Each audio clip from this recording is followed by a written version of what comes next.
दोस्तों, डीएम के आदेश पर भोजपुरी के सुपरस्टार प्रमोद प्रेमी जो अश्लील गाना गाकर सोशल मीडिया पर काफ़ी तेज़ी से वायरल हो रहा था, उसे गिरफ्तार कर लिया गया। क्या है खबर की पूरी जानकारी हम आपको इसी वीडियो में आगे बताएंगे। अगर इससे पहले आप मेरे चैनल पर नए हैं तो मेरे इस चैनल को सब्सक्राइब और वीडियो को लाइक जरूर कर दें। चिराग पासवान और आरजेडी लालू प्रसाद यादव के नाम पर प्रमोद प्रेमी ने होली के शुभ अवसर पर अश्लील गाना गाया, जिसमें प्रमोद प्रेमी काफ़ी तेज़ी से सोशल मीडिया पर वायरल हो रहा है।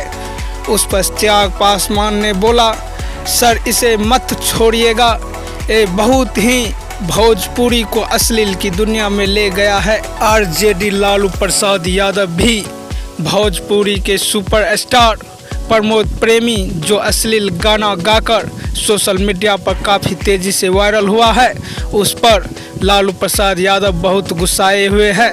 वो भी बोल रहे हैं, इसे जेल से मत निकलने दीजिए।